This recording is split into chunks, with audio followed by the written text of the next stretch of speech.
Assalamualaikum warahmatullahi wabarakatuh.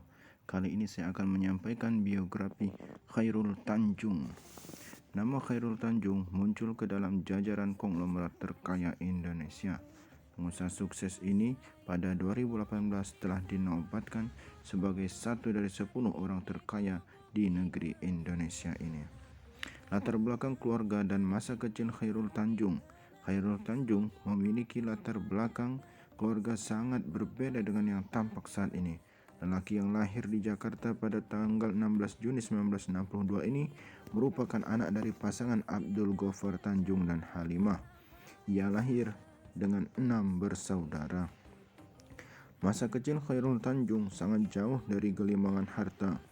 Dulu, ayahnya kebetulan bekerja sebagai wartawan media cetak pada era Orde Lama. Kondisi keuangan keluarga Khairul Tanjung semakin memburuk ketika perusahaan tempat ayahnya bekerja ditutup oleh pemerintah saat itu. Pendidikan Khairul Tanjung. Pendidikan dasar Khairul Tanjung ditempuh di Sekolah Dasar Vanlit Jakarta.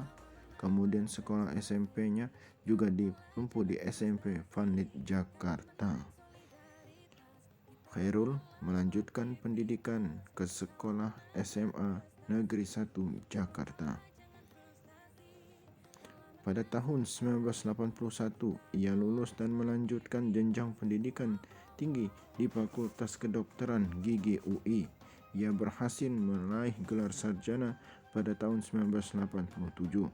Tidak berhenti di situ, ia pun melanjutkan jenjang magister di Institut Pendidikan serta Pembinaan Manajemen pada tahun 1993.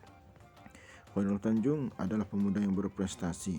Karena kecerdasannya, ia telah berhasil terpilih sebagai mahasiswa teladan nasional tahun 1984 sampai 1985. Membangun dan mendirikan City Corp. Pada tahun 1987, Khairul Tanjung mendirikan bisnis sendiri yang diberi nama Fara Group yang kini berganti nama menjadi City Corp. Karena telah memiliki jaringan cukup luas, bisnis ini mampu berkembang dengan sangat pesat. City Corp bahkan perusahaan ini mampu membeli Bank Karman yang sekarang menjadi Bank Mega. Khairul Tanjung adalah pemilik dari City Corp, memiliki cabang Trans 7, Trans TV, Transvision, PT Indonesia Telemedia, CNN dan juga Detik.com ikut masuk dalam City Corp. Khairul Tanjung terus melanjutkan bisnisnya di media, salah satunya bekerja sama dengan salah satu agensi terbesar untuk K-pop Korsel. Komitmen Khairul Tanjung dapat dilihat dari bagaimana ia menghadapi krisis 98.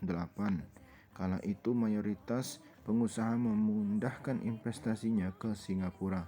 Namun, ia tetap bertahan di Bank Mega. Namun hal itu bahkan bisa membuat Bank Mega mampu meminjamkan uang ke bank lain saat ekonomi sedang tidak stabil. Salah satunya adalah Bank BCA milik Salim Group dengan total pinjaman mencapai 1,3 triliun rupiah. Ternyata dari kejadian itu, Khairul Tanjung bisa bekerja sama dengan Bank BCA dan juga bisa bekerja sama dengan Bank Sinarmas. Jumlah kekayaan Khairul Tanjung ditaksir oleh Forbes, Khairul Tanjung termasuk 10 orang terkaya di Indonesia menurut majalah Forbes. Tidak heran ia menduduki posisi ke-6 dari 286 orang terkaya di Indonesia. Hal ini tidaklah mengherankan lantaran para grup yang ia dirikan telah menggurita dan sukses di masing-masing cabangnya. Kekayaan Khairul Tanjung diperkirakan sebesar 4,9 miliar dolar atau 65,3 triliun rupiah. Khairul Tanjung pada pemerintahan SBY dipercaya sebagai Menko Perekonomian. Ia juga aktif di kegiatan sosial kemasyarakatan dan bidang olahraga. Dari sepenggal biografi Khairul Tanjung dan perjalanan hidupnya, kita menjadi tahu bahwa kesuksesan tidak bisa didapat dengan mudah. Ada banyak hal yang harus dikorbankan dan diperjuangkan dengan sungguh-sungguh. Khairul Tanjung tidak berasal dari keluarga yang terpandang, namun kegigihannya merubah nasibnya.